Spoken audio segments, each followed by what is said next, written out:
Hello everyone, I hope this video finds you feeling well, doing well, and staying safe, staying positive, being thankful for the situation that we are in, as difficult as it is. I wanted to share with you a few thoughts on Pirkei Avos again this week. This week's chapter is chapter 4. I would like to talk about the 9th Mishnah, Perek Daled Mishnah Tes. So the Mishnah reads as follows: Rabbi Yishmael b'nai Emer Rabbi Yishmael, his son, which is referring to Rabbi Yossi, the author of the previous Mishnah, would say as follows: Hachosech atzmai min hadin, someone who withdraws himself from being a judge, Pirkei mimenu, will remove himself from the following things: Eva v'gazel ushvu ashav, hatred, theft, and false oath, or even an oath in vain, even if it's true, if it's unnecessary.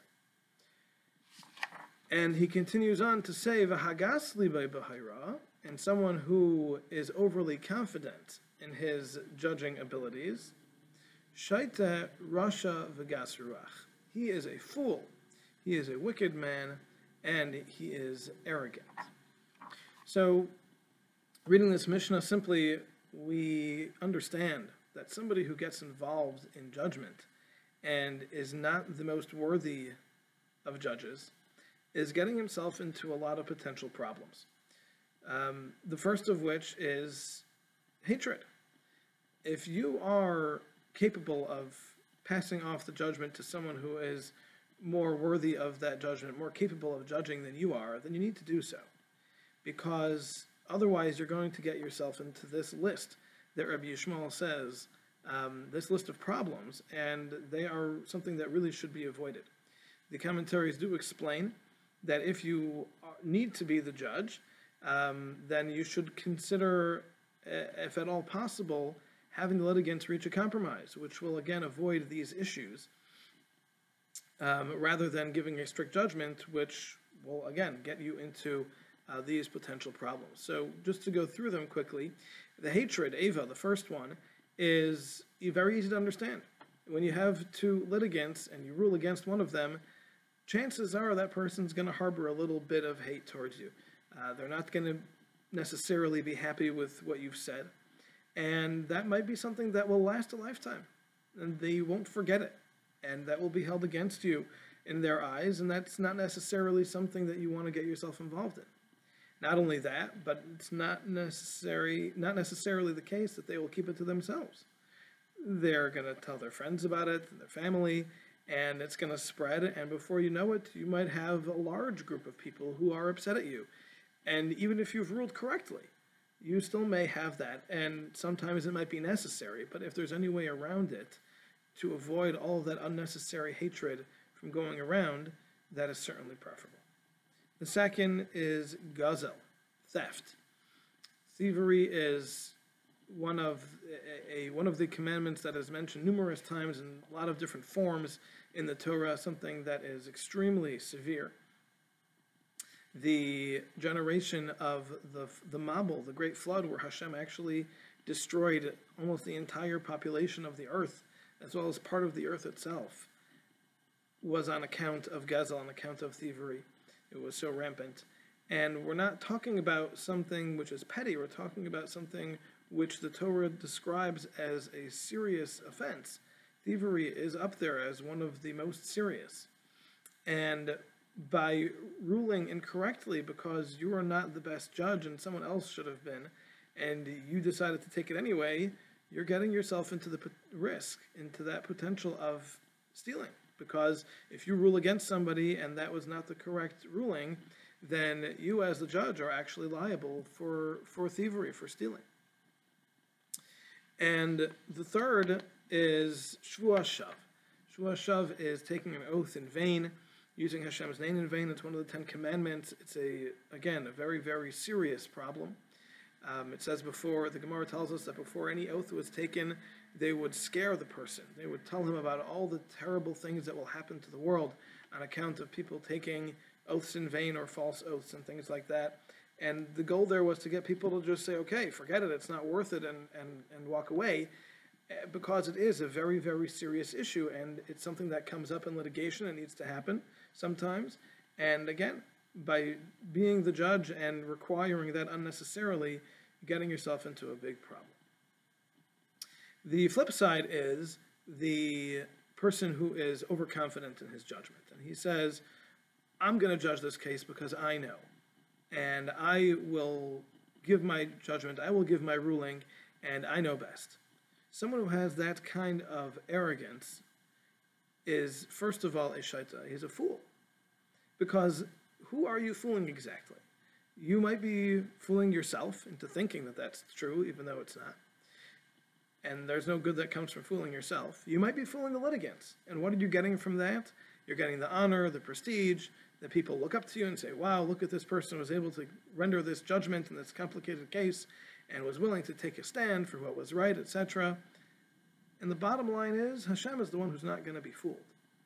And if you are overconfident in your judgment, Hashem is going to be the one who's going to take you to task for what you've done. And there is no getting around it.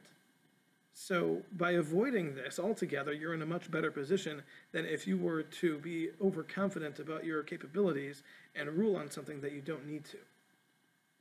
So first of all, the person is considered a fool.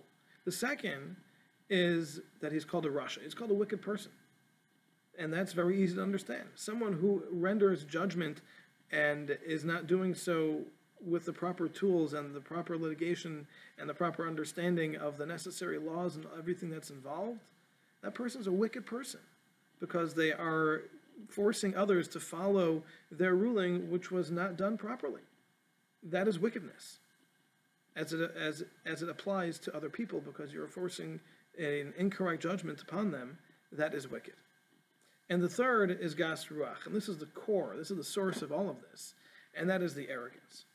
To be able to bring yourself to want to judge a case where there's somebody more capable, somebody else could have done it instead of you, that comes from a serious arrogance. And that arrogance is the core issue here. Because if a person would have a little bit of humility and say, you know something, if someone else can do this, let them do it, I don't need to get involved here. If you can't have that level of humility, then you've got a serious amount of arrogance that needs to be understood and it needs to be dealt with.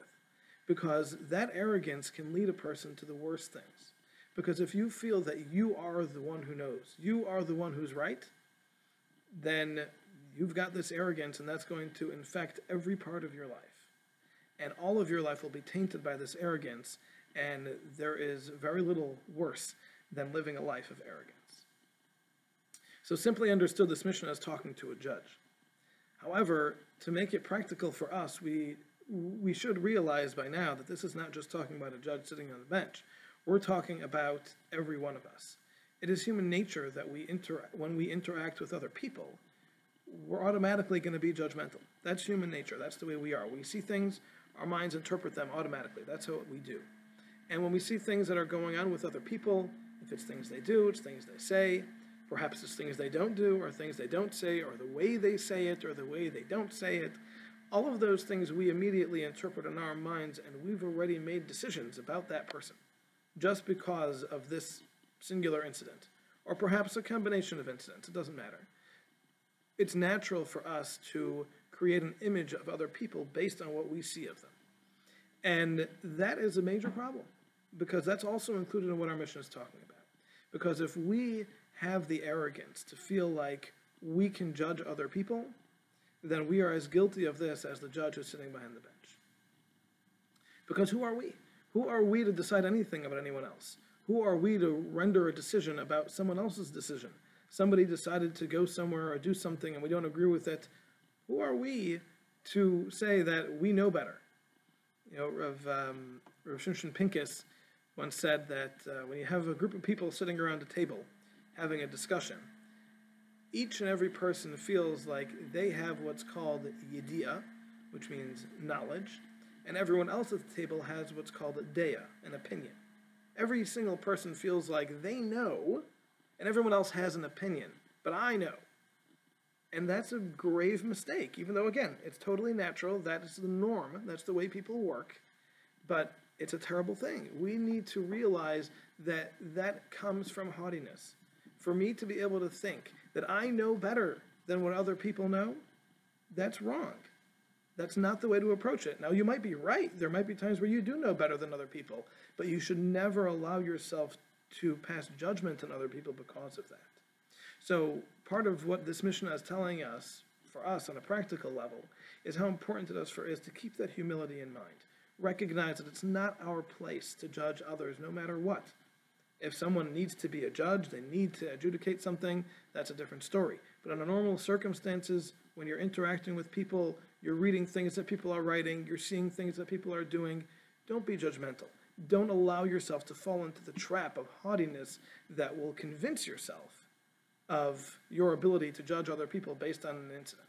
That should never be the case. So that is the lesson that I would like to share with you from this Mishnah in this week's Pirkei Avos, and I hope that we can all take this message to heart and make sure that we work to improve ourselves above what is natural for us and get to a point where we have the humility that will stop us from being judgmental to other people.